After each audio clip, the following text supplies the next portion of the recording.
Assalamualaikum warahmatullahi wabarakatuh. Perkenalkan, nama saya Anggun Cinta Putri Lisa Pali dengan NPM 0272221123.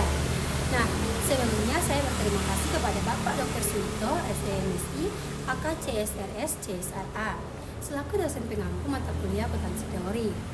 Nah, di video kali ini saya akan membahas mengenai apa sih entity teori itu.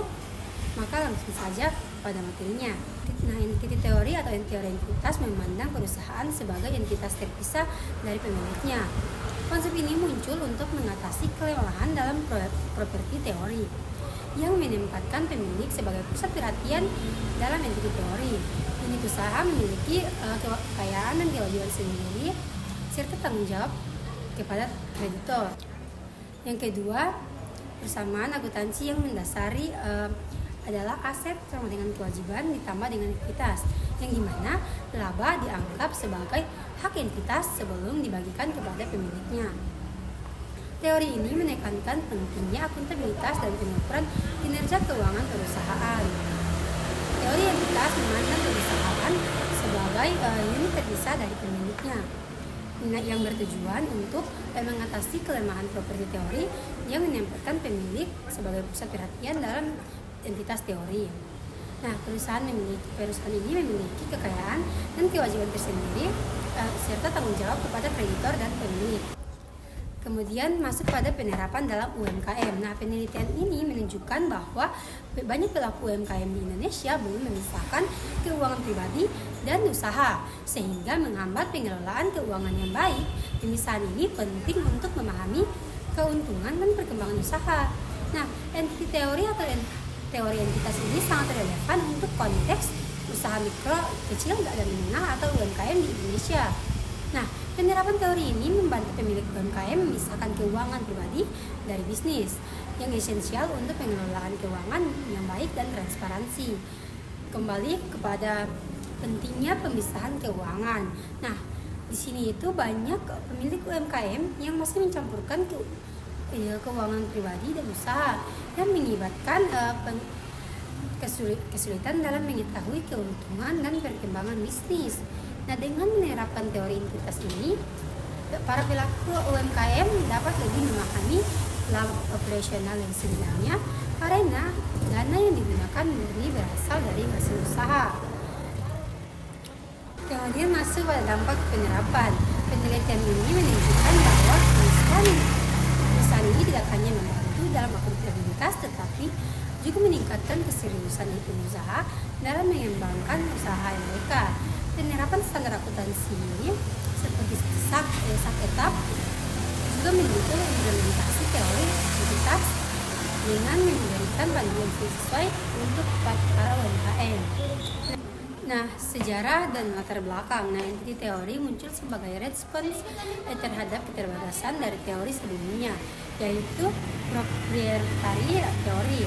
Nah, pada awal perkembangan akuntansi, fokus utama adalah pada pemilik bisnis dan kepentingan pribadi mereka. Namun, seiring dengan pertumbuhan perusahaan besar dan kompleksitas transaksi bisnis, kebutuhan untuk memisahkan kepentingan pemilik dari entitas bisnis menjadi semakin jelas. Nah, menurut William Patton, seorang pelopor dalam bidang akuntansi mengemukakan pentingnya memandang perusahaan sebagai entitas hukum yang terpisah dari individu-individu yang mengelolanya. Nah, teori ini menjadi dasar bagi banyak praktik akuntansi modern yang kita kenal saat ini. Masuk pada prinsip dasar entity teori, yaitu entity teori beroperasi berdasarkan beberapa prinsip dasar yang membedakannya dari teori-teori lain dalam akuntansi. Kemudian di sini ada pemisahan entitas. Kemudian ada juga prinsip utama dari entity teori yang mengatakan bahwa perusahaan harus dipandang sebagai entitas terpisah dari pemiliknya, yang dimana itu berarti bahwa semua transaksi yang dilakukan oleh perusahaan dicatat atas nama perusahaan itu sendiri, bukan atas nama individu atau entitas lainnya. Kemudian masuk lagi pada persamaan akuntansi. Nah, entity teori mendefinisikan persamaan akuntansi sebagai aset sama dengan kewajiban ditambah dengan ekuitas. Nah, aset ini semua sumber daya yang dimiliki oleh perusahaan. Sedangkan kewajiban adalah utang atau kewajiban yang harus dibayar kepada pihak ketiga. Kemudian ada ekuitas, yang dimana hak pemilik atas aset setelah dikurangi oleh kewajiban. Kemudian bersamaan ini mencerminkan posisi keuangan perusahaan pada suatu titik tertentu dan menjadi dasar bagi penyusunan laporan keuangan. Nah, kemudian ada juga akuntabilitas. Entity teori menekankan pentingnya akuntabilitas. Kemudian ada juga akuntabilitas. Entity teori menekankan pentingnya akuntabilitas manajemen terhadap para pemangku kepentingan atau stakeholders. Nah, laporan keuangan harus mencerminkan kinerja perusahaan secara objektif dan transparan. Nah, ini itu membantu investor dan kreditor dalam membuat keputusan berdasarkan informasi yang akurat.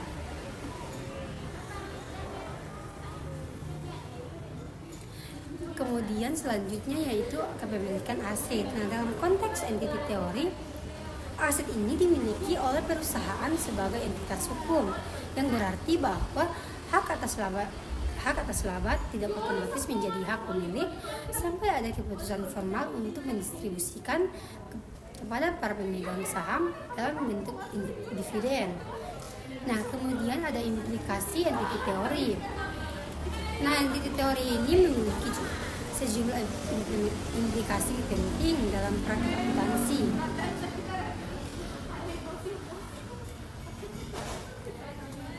Yaitu yang pertama, transparansi laporan keuangan. Nah, dengan memisahkan kepentingan pribadi dari kepentingan bisnis, laporan keuangan dapat disusun dengan lebih transparan dan akurat. Hal ini penting bagi investor dan kreditor yang bergantung pada informasi tersebut untuk membuat keputusan investasi atau pemberian kredit. Kemudian ada juga pengelolaan keuangan yang lebih baik. Manajemen bertanggung jawab untuk mengelola sumber daya perusahaan demi kepentingan entitas, bukan kepentingan pribadi pemilik. Nah, ini mendorong pengelolaan keuangan yang lebih efisien dan efektif serta mengurangi risiko penyalahgunaan sumber daya. Kemudian yang ketiga yaitu ada juga penyusunan kebijakan dividen. Nah, entity teori ini juga berimplikasi pada kebijakan distribusi laba, yang dimana kebijakan ini harus ditentukan secara formal melalui proses pengambilan keputusan di tingkat manajemen dan dewan direksi, yang dimana ini menciptakan struktur yang lebih teratur dalam pembagian keuntungan kepada pemilik. Ini berasal dari hasil usaha. Kemudian masuk pada dampak penerapan. Penelitian ini menunjukkan bahwa perusahaan ini tidak hanya membantu dalam akuntabilitas, tetapi juga meningkatkan keseriusan pengusaha dalam mengembangkan usaha mereka. Penerapan standar akuntansi ini seperti SAK etap juga mendukung implementasi teori entitas dengan memberikan bantuan sesuai untuk para UMKM. Nah, itulah video saya kali ini. Terima kasih sudah menonton. Wassalamualaikum warahmatullahi wabarakatuh. Bye.